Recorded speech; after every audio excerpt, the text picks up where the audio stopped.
thorough pace, premium racing analytics, allowing bettors to identify races with extreme pace scenarios in a matter of seconds. Capital OTB's mobile wagering platform.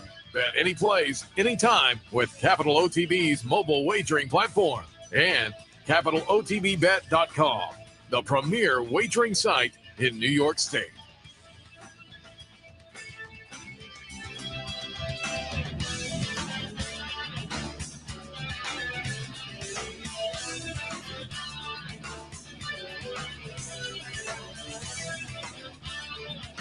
Good morning, ladies and gentlemen. Welcome to the Handicappers Report, coming to you live from the backstretch of Clare Court. Alongside Seth Merrow, I'm Anthony Mormino in my annual Claiborne Farms jacket. For those out there, hopefully it's not too bad. But I'm getting in one more shot with the seersucker the seersucker. Another 2 days. By the I don't play by the rules, but you're supposed to put it away. Now, as Seth had mentioned yesterday, and I have to ask you, Seth, I probably should ask, is this... It's always been in our trailer. Is this available to folks like somehow? Yeah, and I think Michael Amo dropped off a bunch of them. They're available down in the clubhouse. I usually, just once a year at this point in my life do I go to see the workouts just for an early morning. Yesterday was that day this year. Seth mentioned this book, and then way in the back, you won't be able to see it, but right here, I was watching Mr. Joe Sharp's horses workout, ladies and gentlemen.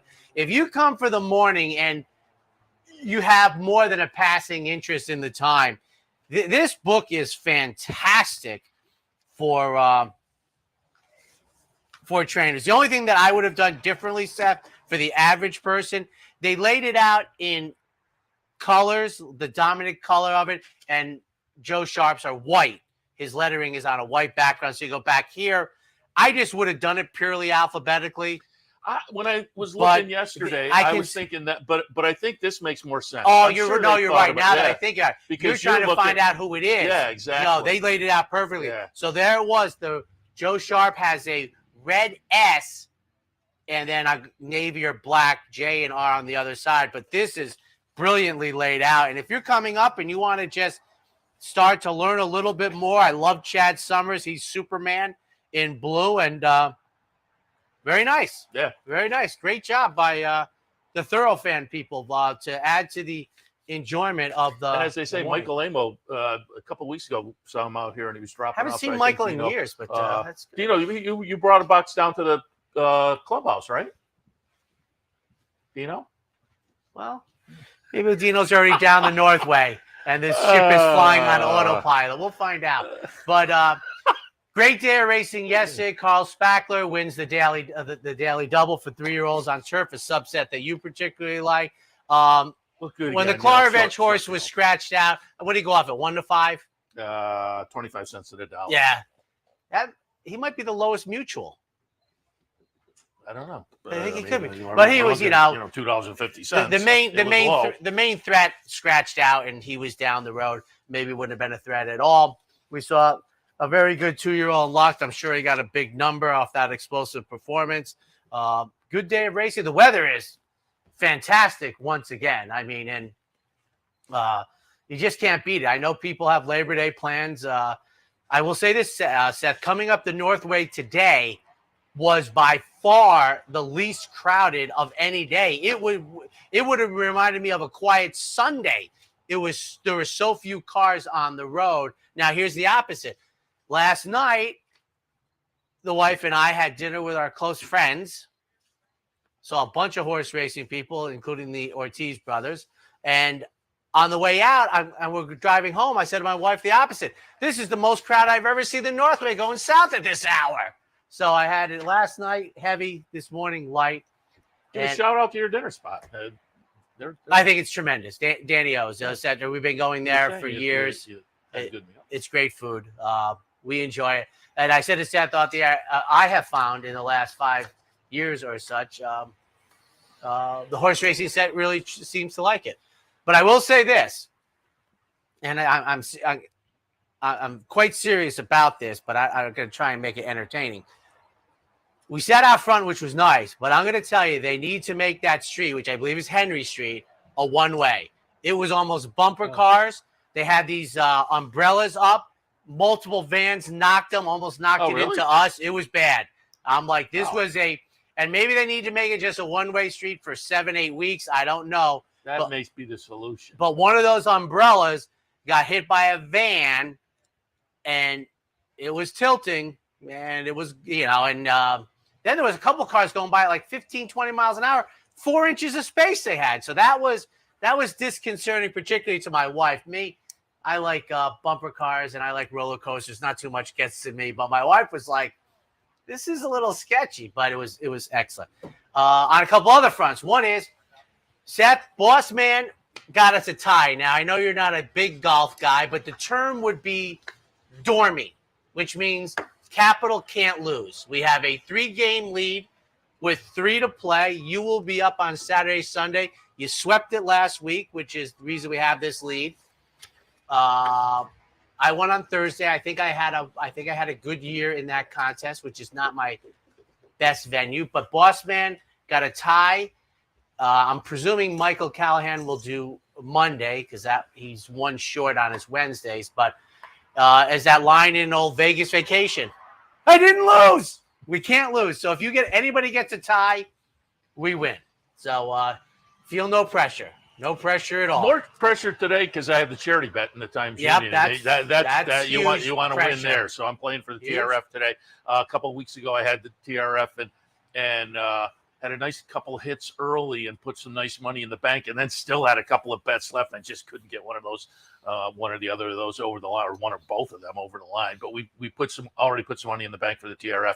But I took a couple of interesting swings today. We'll see if you pick up the Times Union. You can follow along. I'm a proponent of that. So, yeah, because let's make them some mony. We have a little money in the bank for them already. So let's see if we can make them a little bit more money. Great cause. And I was approached the other day with somebody, and just to show the disparity, like in the TU, we've been there a couple of years. I could on one matrix, and it probably will happen. I'm going to finish in last.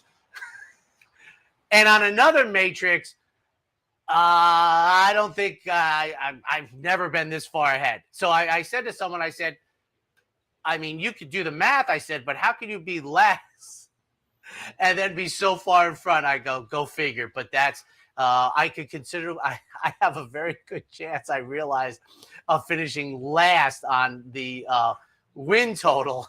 And for years, I don't think it's conceivable that I'm like $170 ahead. There's no way I get caught. For years, the New York tabloids had the grid where there would be 4 or 5 handicappers, and the Daily News too. Yeah. And in those grids, and I'm a proponent of it, there would be somebody who's taking swings, and there would be somebody who is more, and there would be a couple of people in between. But you could look at the ROI and see that the guy taking the swings was doing all right usually, and comparatively speaking, on the $2 win bet return.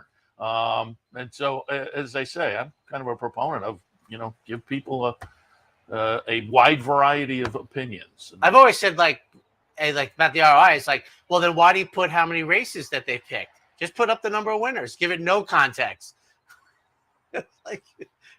But it is funny. Like someone said, how can you be 6 behind?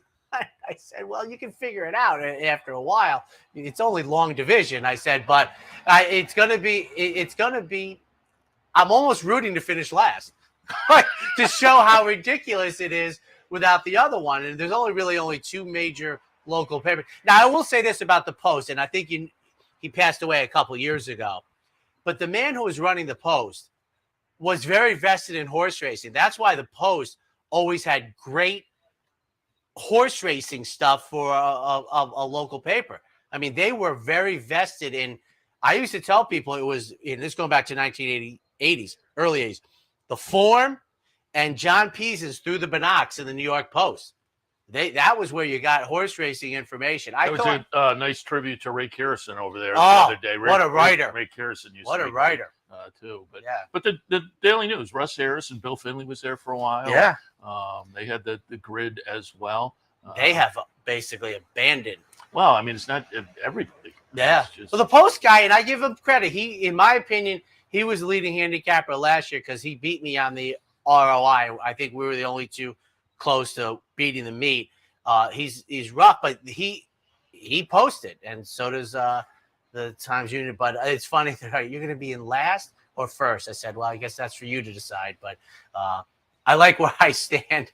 And Boss got the tie. You got the tie yesterday. That's all you needed. That's all you needed. 3-game lead, Seth. This is trying to think. 3-game lead. See if I can make the magic happen today, though. Well, it's a 12-race card.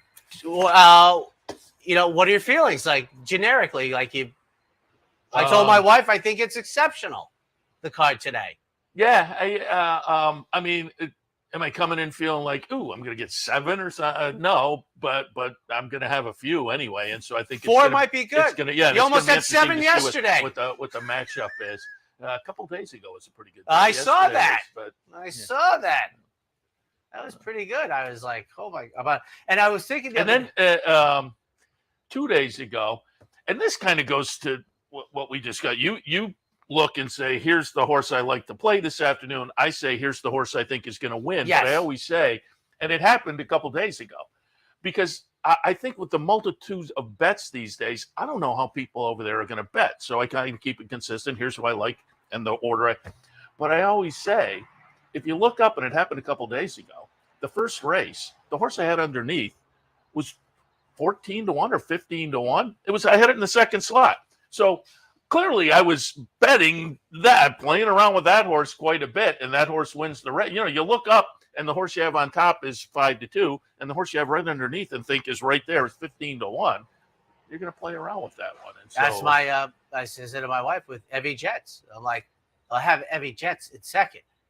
The horse is 29. You think? And I've said this. I said, and to go along with that doctrine, to me, I like horses more when they're a bigger price. That's something I broke through in 1992. I can tell you what race it was. It was the Najana, and the horse was Heed, and I was, owned by August Belmont, trained by Billy Badgett.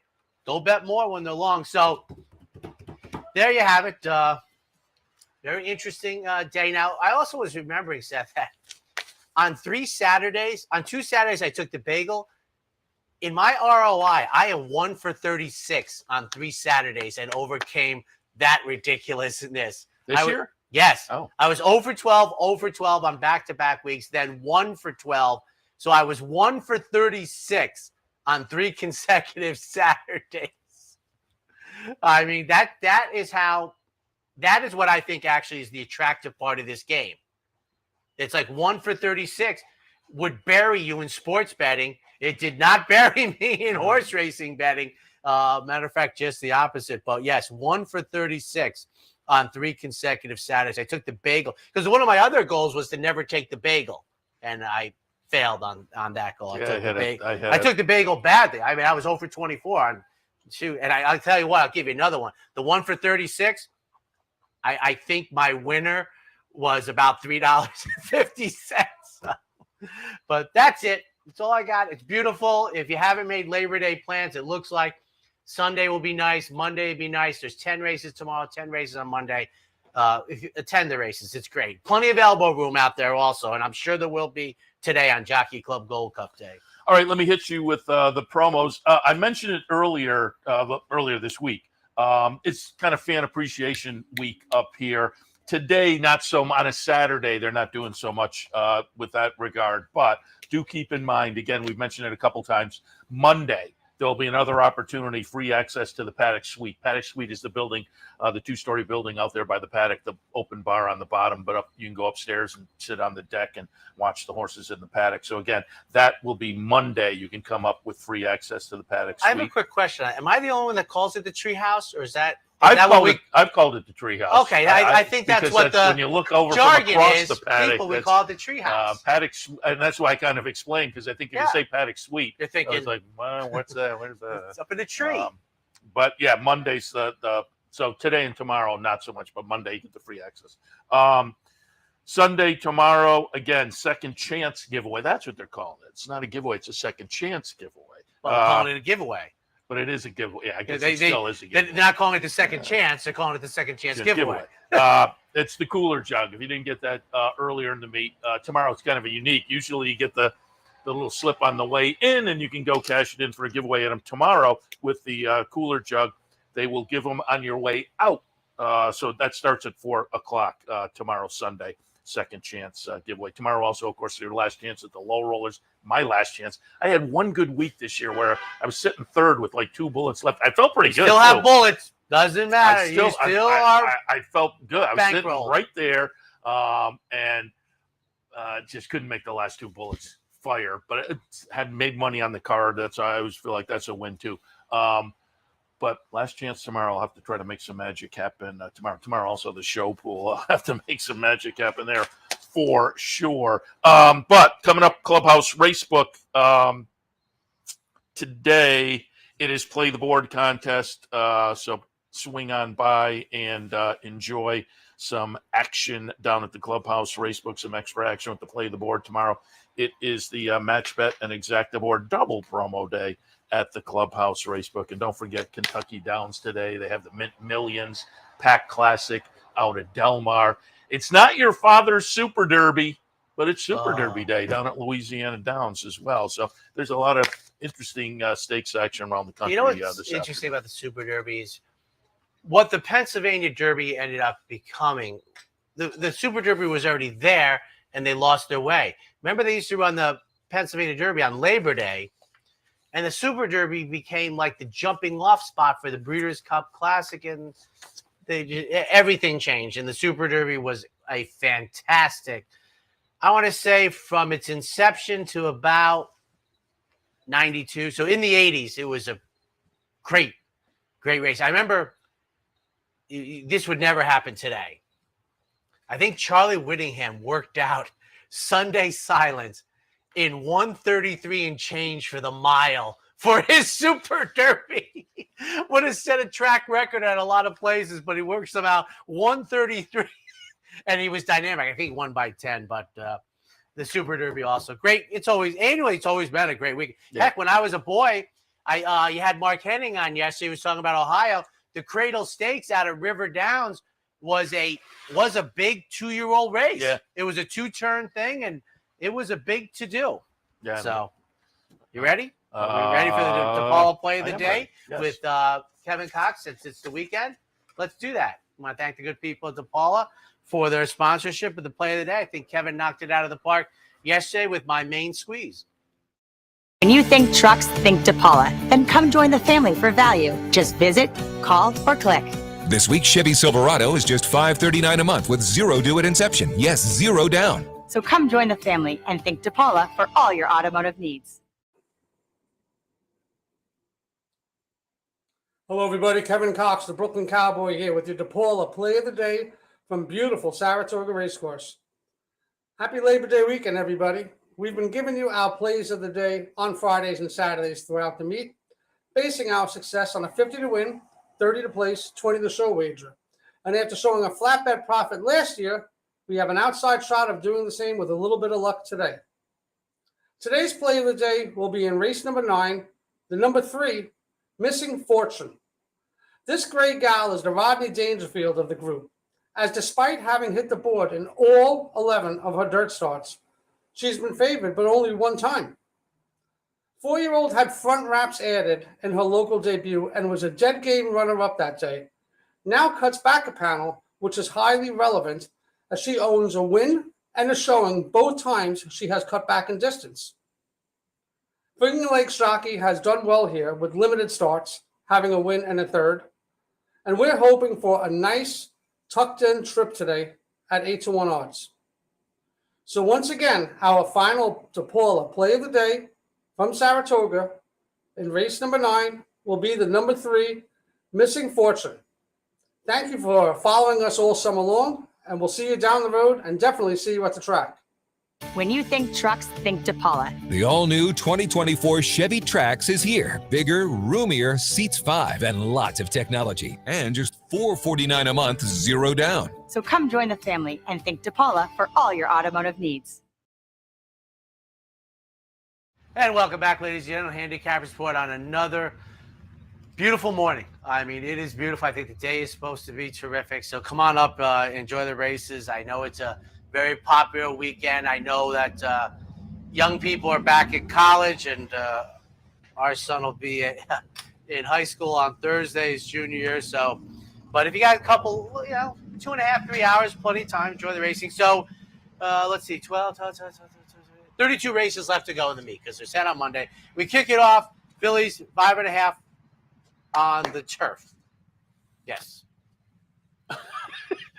You were kind of questioning that. Because I have two thoughts running simultaneously in my brain. The one was what I said to you, discuss when it comes on the air, and I flubbed it because I don't know what that is. But a nice opener. And I had the 11 on top, and could get in. Usually, Could get in. I'm kind of thinking that's You only possible. need one scratch. And usually, if a horse I like is in the first couple of AEs, maybe a little deeper if the horse really stands out. But this one's the first one on the AE list. So, yeah, one scratch gets Reagan's Flame. And there was a sibling called O'Malley, third in debut, won the second career start. Generous Jack, another sibling, won the career debut.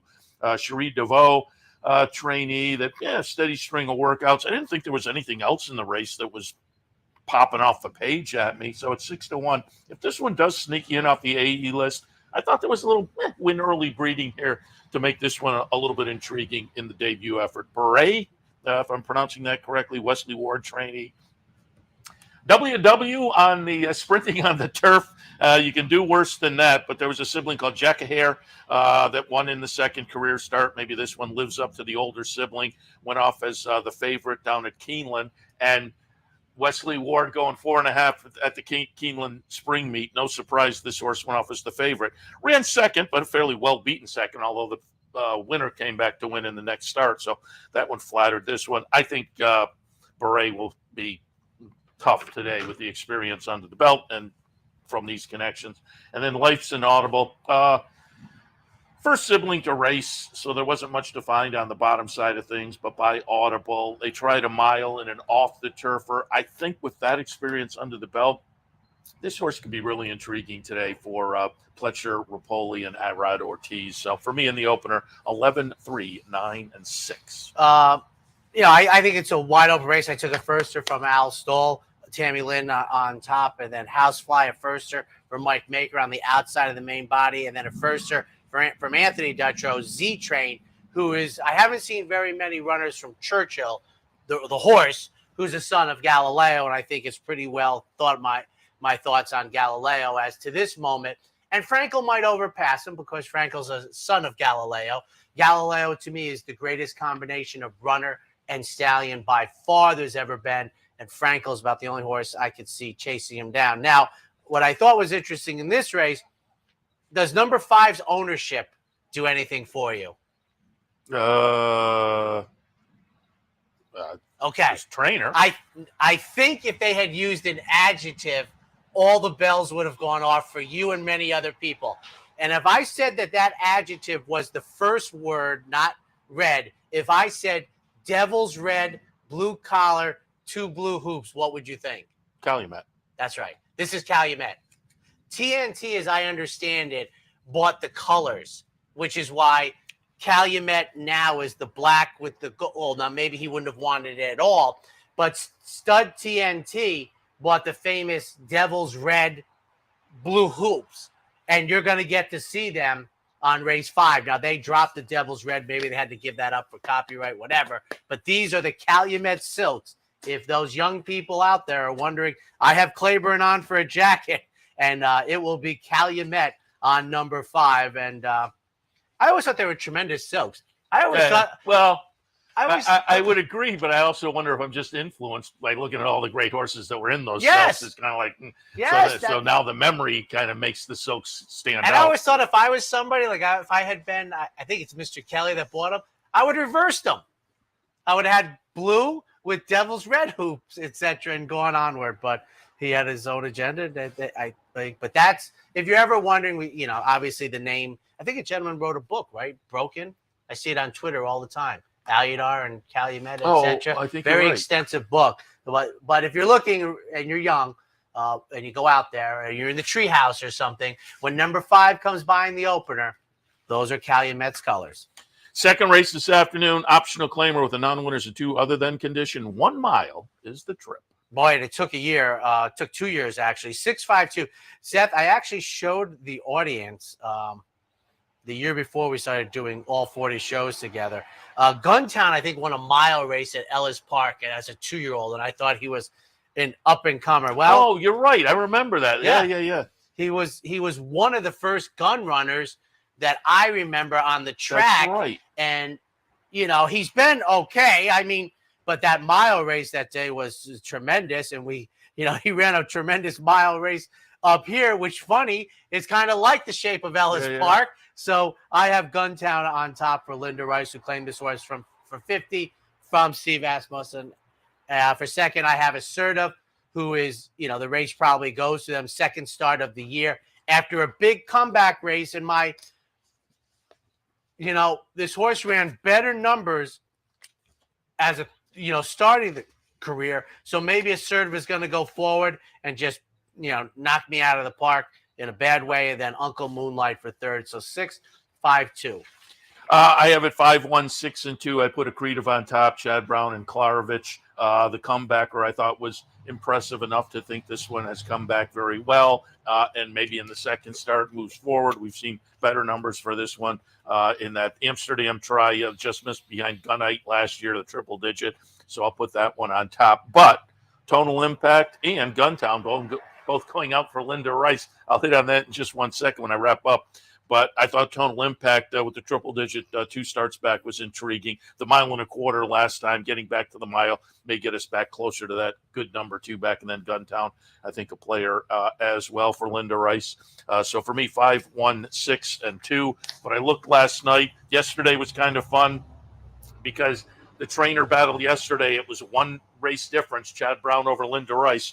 Chad wins a couple yesterday, and Linda Rice gets up late to win the finale. So it's now a 2-win margin for Chad Brown, 32-30. But I was curious, and I looked up over the last 3 days of the meet. Chad, a mere 27 entries, and Linda, a mere 25 entries. Some of those are 2 horses in the same race. Some of them may also be on the AE list, but they're both trying. They're both firing over the last 3 days of the meet, so it'll be fun to watch. What might be interesting for trainers, as with public handicappers, number of starters, wins, earnings.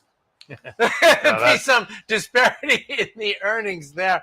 On to the third race. You said how it's not your father's Super Derby. Well, going back about 40 years ago, the Flower Bowl was nearly the equivalent of the Filly and Mare Breeders' Cup turf, which didn't start until 1999. This was when they called it the Belmont Fall Championship meet, this was a race that was in the division.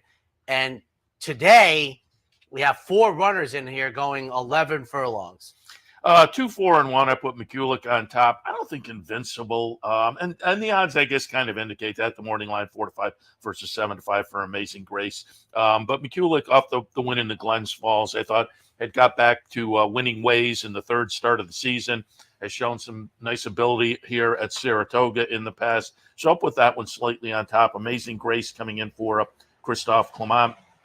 Third behind McCulloch in the Glens Falls. But I think on a best effort, that one plays in here. Parnack probably has to step it up a little bit. I put that one third. The unknown is Tamarama coming in from Europe. And that one could make things intriguing in here. But for me, 2, 4, and 1. Here's a bet I wouldn't make. Who is going to be in front? Yeah, well, and what's the teletimer going to get tripped? The rails are down, so I'm most apt to believe the teletimer. It could be 51. And this is what I want to say, and I try and limit it to using it twice. Yeah, one of those races where at the first turn, they're all kind of like, you go. Maybe the second turn, they're still like that. But I try and use this word only twice a meet, and I'm at 0 right now, so I get to use it. There's a high probability that goofy things go on here. There's no pace setter. There's no number of horses in it. So I have it 4-2-1. I should probably play it the 1 and the 3 because this is as hard a race to handicap, in my opinion. And the Flower Bowl used to be a grade 1 because it's going to be, I think, a very obscure first 7 or 8 furlongs. I mean, as Seth said, the first turn. Listen, they're coming down the stretch the first time and into the second turn. I think they're all still going to be like this. And then you kind of think, I don't think the jockeys can really affect it that much because their horses don't want to be rushed. If I was to take a shot at thinking about how this race is going to be run, let alone selecting it, I guess I would try with Dylan Davis to find a way to make Parnak go. If that's possible, that's what I'm doing. But I of all the races I've done this year, we're probably nearing 400. I have no feel, and there's bad prices here. I mean, It's just going to be. I mean, if Warlike Goddess was in here, she'd be completely confused by what's going on. She could find herself on the lead. But no, I'm only kidding with that. But this is, I would find it hard to believe, but I would be very envious if you have a fervent opinion on this race. I have no idea how it's going to be run 4-2-1. I'm intrigued to watch it. Short field, long price. That's me. We have seen that. It's just as the short field is fine with me. The 4 to 5, that's all fine. But the problem came for me is the race itself. So good luck. And I'll just toss off Tamarama. You go down the PPs. We have races here all the time. Hey, this one is the happy 40th anniversary for Mr. and Mrs. Johnson, and they get to stand in the winter. But you don't see that in the running line. But Tamarama, you go back to a couple of races over in England last year. The David Andrews belated 80th birthday race, and his next race was the happy 40th birthday to Paul Mulranen. So they named the races after him. That's tremendous. I wonder what the fee involved there. That's what I'm wondering, because as I say, they'll I'm starting to be skeptical though. Like they'll name a race for you up here, but it's not. You're not getting it in the PPs. PPs, no.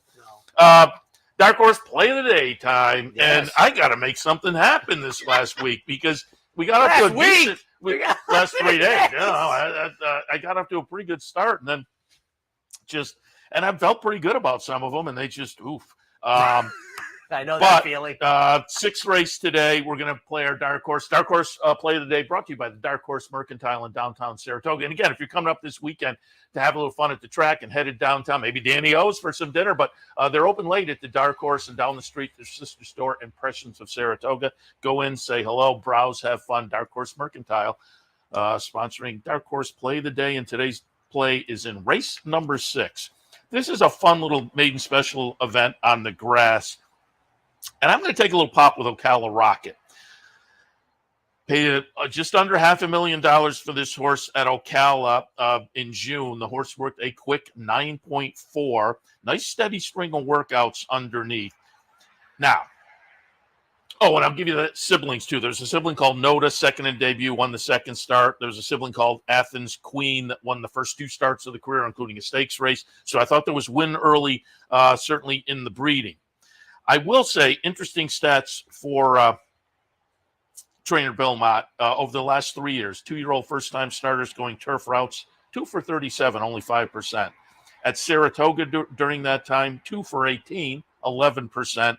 However, so far this year, he's tried it 4 times and won once, so 25% this year. We'll see. I think this horse is a little bit interesting at a 5-to-1 price, and looking at this field, I'm having a tough time predicting which way that might move, or we may settle there. But it's a decently sized field with a lot of AEs, so we should hold at a decently sized field. So I could see this one, people maybe picking up what I'm picking up, and the horse sits at the 5-to-1 or clicks down. But I wouldn't be surprised to see us go up a couple of points. I think that's possible.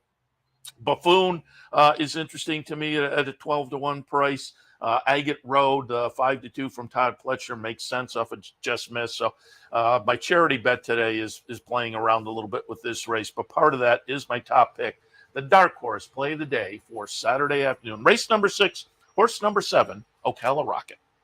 All right, take a quick break. When we come back, the middle pick 4 and pick 5, I guess. Wow. It only takes one upset to make history, and now you can be part of Saratoga's long tradition at the Dark Horse Mercantile. The Dark Horse Mercantile offers a carefully curated selection of clothing, gifts, and home decor, from one-of-a-kind vintage racing memorabilia to select brands like Barber and Under Armour, as well as exclusive Dark Horse branded merchandise. So celebrate the Dark Horse in all of us at the Dark Horse Mercantile, downtown Saratoga, where the smart bet is always the Dark Horse. For more than 4 generations, Bruce Cerrone and his family have continued the 101-year tradition of delighting their local following and faithful summer crowd with the finest authentic Italian recipes. Classic Italian dishes made with the freshest ingredients, served in a home-like setting. Some things have changed in the last 101 years, but not Pinnell's commitment to the finest in Italian cuisine. Pinnell's Italian Restaurant, a Saratoga tradition since 1922. 284 Jefferson Street, just minutes from the track. Capital OTB is now streaming live on Roku. The RTN Racing channel on Roku lets you watch OTB TV live through your Roku device or your Amazon Fire Stick, rather than being limited to computers and mobile devices, which means you can now watch OTB live wherever you are. Simply open Roku, scroll to find the RTN channel, then click on OTB TV. OTB TV on Roku. Try it now. Welcome back to the Handicappers Report on this Saturday morning, the final Saturday of the Saratoga meet. Where did it all go? That said, the weather predicted to be, and so far today, gorgeous. So if you have put off your visit until this final weekend, I think you're going to find yourself smiling. Some might say they were the smart ones. Yeah, smiling through the nice days. And as you said, firm turf course, very relaxed up here. I always enjoy the last week, and nice racing. So we will jump back in on this Saturday afternoon with some thoughts on the 4th. Allowance non-winners are 1. 6.5 furlongs is the trip. And a quick note, because I think the world will be a little less fun today. Jimmy Buffett passed away. Oh. And I have very close friends who are, I don't know what they're called, Buffett heads or whatever. But Parrot heads, right? Parrot heads, probably. But he's a guy who looked like he had a good time in life. Rest in peace for a guy who made fun music, and you always felt like it was warm when you heard his music and the sun was shining. Parrot head sounds good. 3-2-5 for me, and as difficult as I found the Flower Bowl to be in this seat for me, Awesome Native to me. I'm throwing out the turf race, which was I'm going to start thinking about this a lot, Seth, which is that bridge race to get to a certain spot when it doesn't make sense, or it makes less sense. The result isn't too good. This was a quality sprinter. You'd be like, I'm throwing that out for the practical joke, but that got, the horse was laid off from May, so you got to have something. And that's what we got. Irad Ortiz takes over for Flavian Pratt. I said this, he's out of Del Mar. Folks on Frat Pack, who makes the 4th start, 3rd one of the year. Tough to beat in here. And then Cape Trafalgar going out for Safi Joseph off of a very good effort at nearly 14-1 in defeat. 3-2-5. I looked at Awesome Native, and I may kick myself, because you're right. I mean, the dirt races were very good. I just didn't know what to do, and it may go to the turf. Yes. It may just be one that is properly worth drawing a line through. So as I say, it might kick myself. But for me, 4, 5, 2, and 8, I put Chelino on top. Relatively recent second place finish in the second start at the meet. Won the first start of the meet in a starter allowance. Bounced into this condition last time, and as I say, just missed. Goes out for Linda Rice today. Third start of the meet, in good form. I think makes some sense and is playable in here. Frat Pack is also very playable. Chad Brown, Peter Brandt. Only 3 starts so far. Broke the maiden 2 back, so got some experience at this level, and a lot of times they'll take a start or 2 to figure out the next move up the class ladder, and I think got that beneficial experience last time and makes sense. And then Cape Trafalgar in the 3rd spot off the lifetime best buyer number last time. 1-2 back to break the maiden, and like Frat Pack, got experience at this level in the latest. For me, in the 4th, 4, 5, 2, and 8, and I'll mention certainly rooting that 8 is from our friends at Bonaventure Stables, and provided a nice win for them earlier in the meet. They've had a nice meet up here with a couple of nice performances. Right over the top of us, certainly. Like it was just like a beast. Look very what was good. it? Was it the first or second time in that condition? Now has to go to opens. It was in the first time in non-winners of 2. It's Went through non-winners of 1. Yeah. I mean, and now he's run out of New York bred conditions, and now he's got to take on some bears. But boy, he stepped into that condition like he was King Kong. Yeah, so rooting for that one as well. But for me, 4, 5, 2, and 8. On to the 5th, a race that I always have two memories about the Priors. One is the late Diane Nelson. I believe there was a time when the Priors was a grade 1, and I think she won with AC Ducey, and I think that was her first career grade 1. I don't know if it ended up being her lone grade 1 in her career. And the other is in the late 80s, the MiG won on like a $90 horse, whipping and thrashing in the middle lane. Probably get a HISA fine nowadays, but he was roaring. I think the horse just under $90 maybe, a big price. And I've told people, I said, we're near the end here. We haven't had the $100 winner yet. We've been in the 90s. Though. Yes. A couple of times? There's at least Couple, one. I think one. We had, the $72 or $4 winner yesterday, right? The opener. But I think, and I say it every year, like, it's about every third year we have a $100 winner. It's not very often, but the big MiG lighted up the board. I don't think it was a grade 1 that year. I think the Priors was maybe even a grade 3 then, but Diane Nelson and Richard Migliore, I think, with the Priors. I have it 5, 4, and 1. Dazzling Blue had the win streak snapped last time by the ultra talented and ill-fated Maple Leaf Mel in the victory ride. With a really solid number. I have Brad Cox on later. Speaking of which, Racing Across America, Brad Cox will join us at 10. A little bit after that, Pete Fornatal for some handicapping. But we'll get some insight on Dazzling Blue from Brad Cox. I'm going to look for him to rebound. But Alva Star off the latest, that stakes win down at Delaware. Alva Star is intriguing. And Jersey Pearl,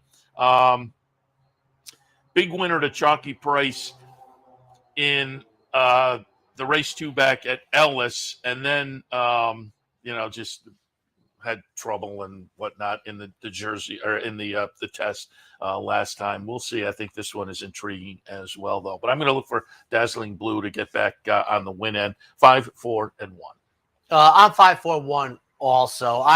My one thought is with randomized winning the Alabama on the front end out of the Wilton, Unsung Melody cutting back, and I have early speed. I probably should have put the 3 on top just because I think the 4 and the 5 are so even, and I think they're going to hurt each other's chances. Maybe be looking for somebody cutting back.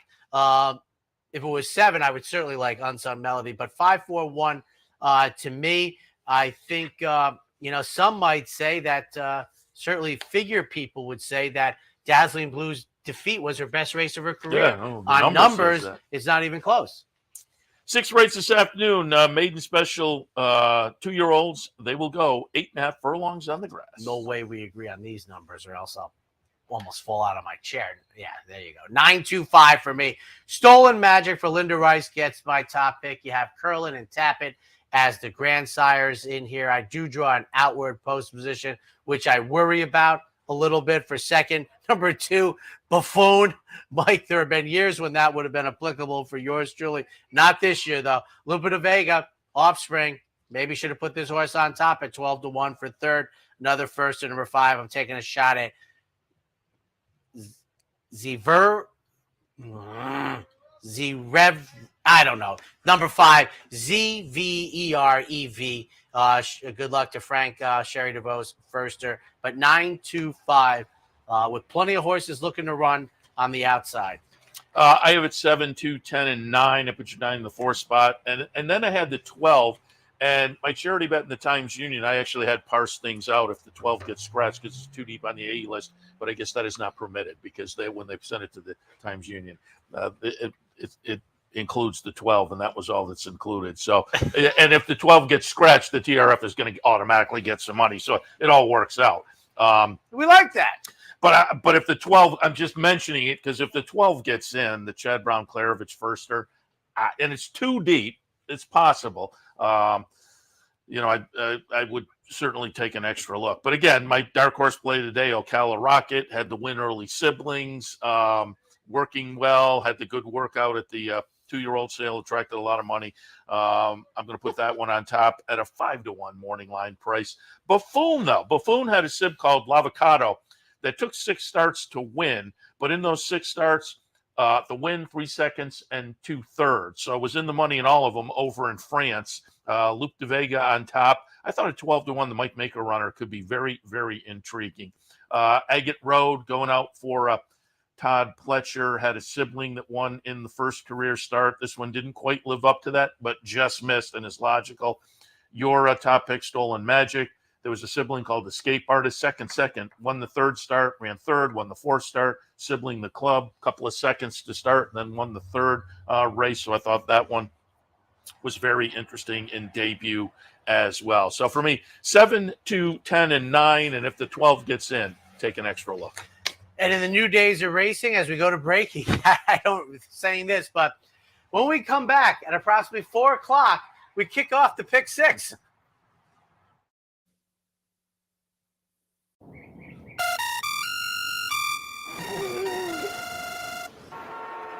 Come on.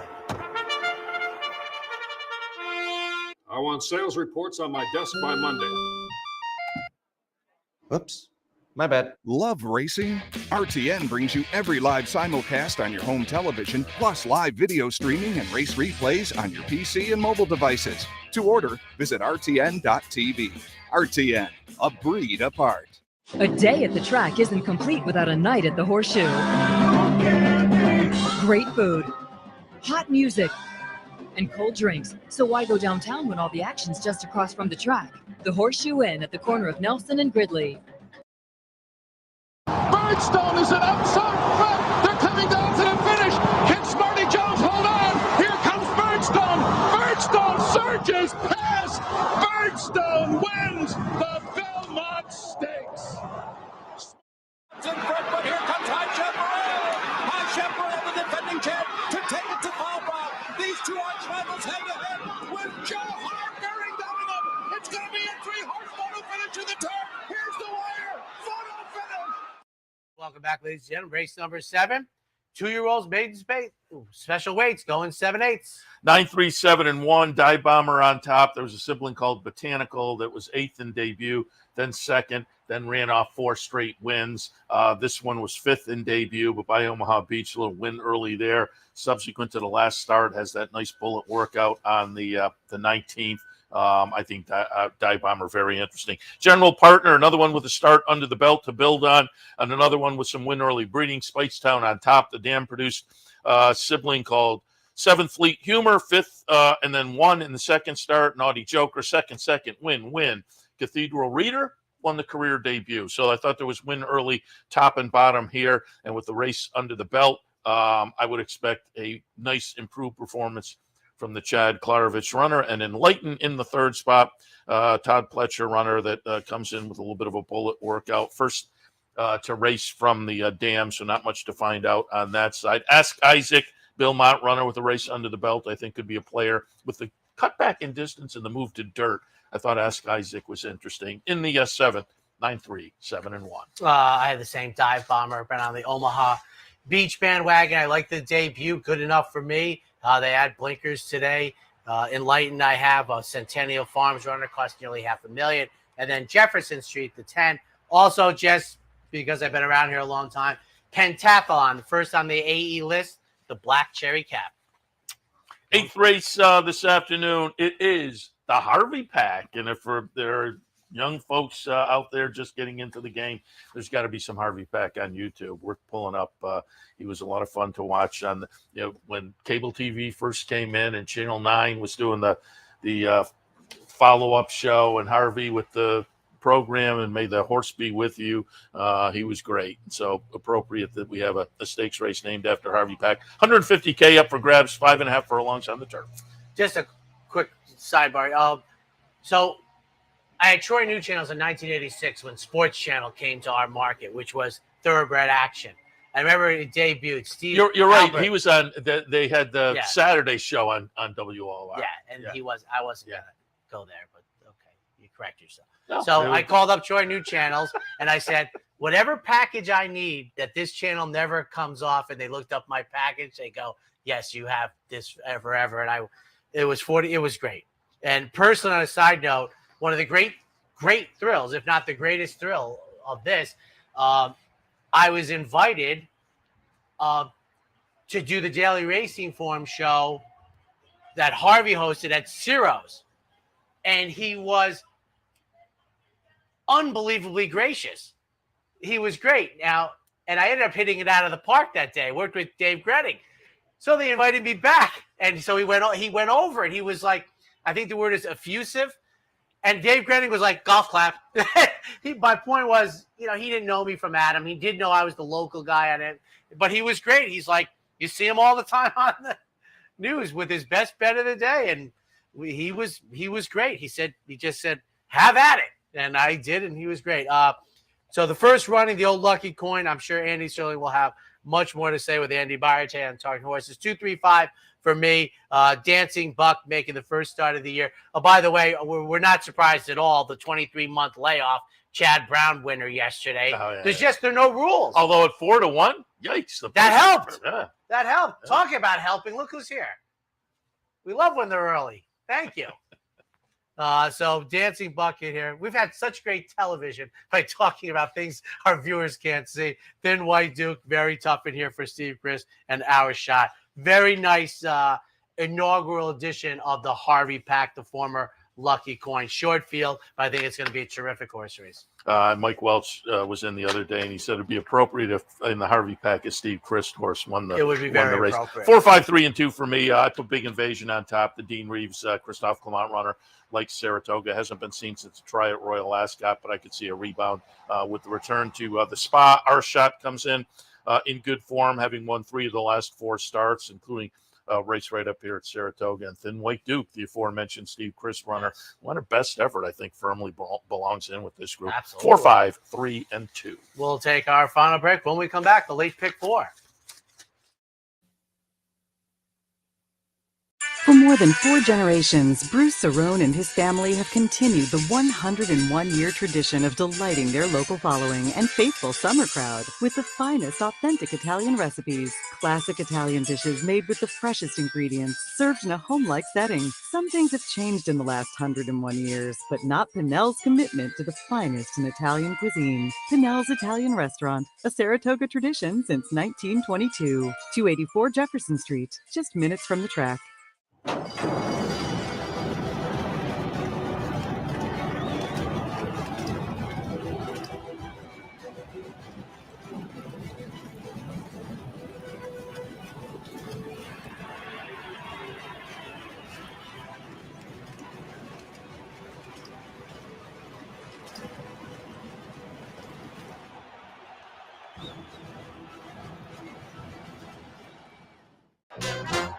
The only thing better than watching the races is watching your own racehorse. With nearly 20 years experience in the racing industry, Bonaventure Stables' share-based ownership program enables everyday fans to become part owner of a thoroughbred for far less than you might think, with all the ownership perks at Saratoga, Belmont, Aqueduct, and other great tracks. Experience the thrill and lifestyle of owning your own thoroughbred racehorse. Learn more at bonaventurestables.com. 9th race, we have state breds going 6 furlongs, entry level allowance $95K. I found this one a real puzzle because there's so much speed in here. Yes. And so I kind of looked around and who may benefit from that. I wound up 12, 10, 5, and 8. Big Bean Christine on the outside may have the nice attack post position where maybe we sit off and be able to pick up the pieces late at a price. First start off the layoff, I thought last time maybe built some fitness to play into that scenario this afternoon. So I'll tilt towards that one again in a race that I think is a real puzzle. Richie's Princess went back to Chicago, the Chicago area after invading here middle of August and getting a win in the career debut effort. Could be any kind. So I thought that they elected to come back was interesting. And Sandy's Garden, going out for my buddy Jim Doyle. I have not seen Jim. I run into him occasionally over the last few years. He's run horses, but we used to do some TV at the track years and years ago. We did some stuff that showed up on the Chris Lincoln show together. So Jim now bred this horse, owns this horse, and I think Sandy's Garden is very intriguing off the close-up finish last time here. So for me, 12, 10, 5, and 8. I chose a horse at a price who I can't even say was an outsider because they've run here and ran second and was bet that day. In the middle part of August, the Finger Lakes, they brought in like Guy Barcoa rode like 7 races in 2 days. And then one of them was the W. So I have Missing Fortune on top. Richie's Princess, trying to make it 2 for 2. And then Fancy Feline. Wide open race. I put the 3 on top. Race number 10, allowance non-winners of 1 mile on the turf.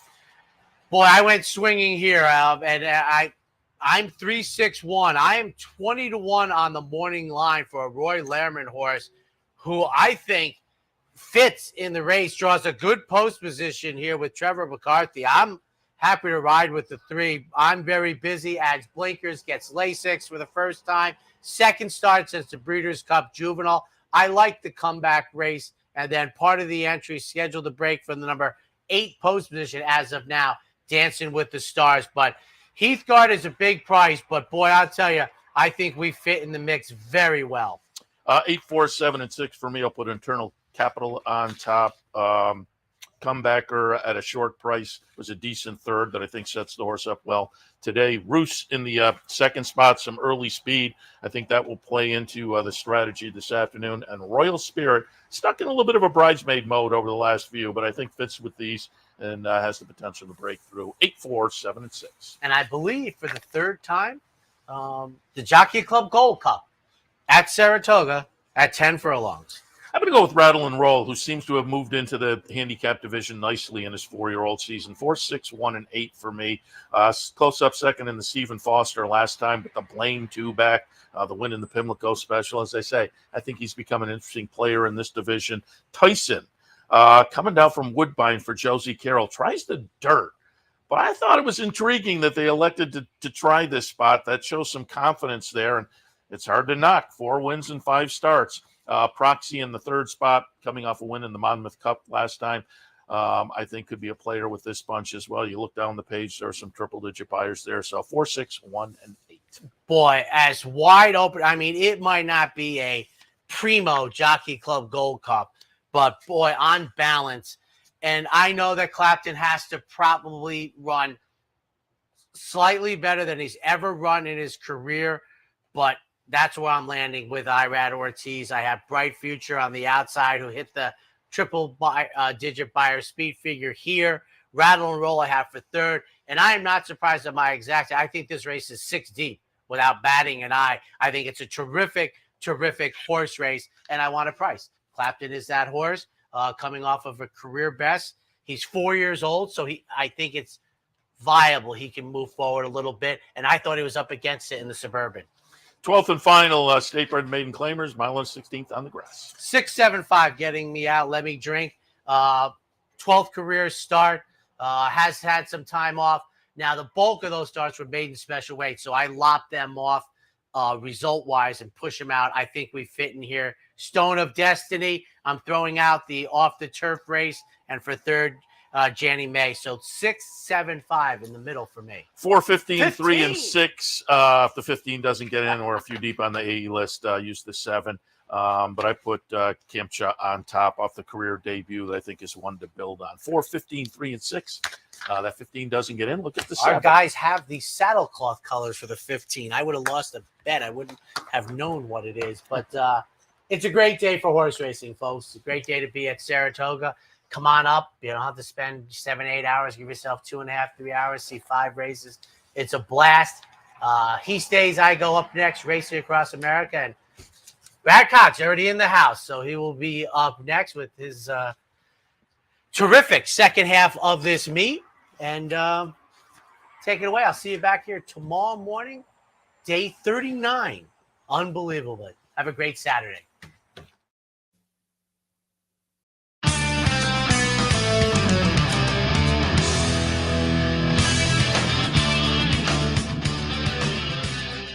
You've been watching the Handicappers Report.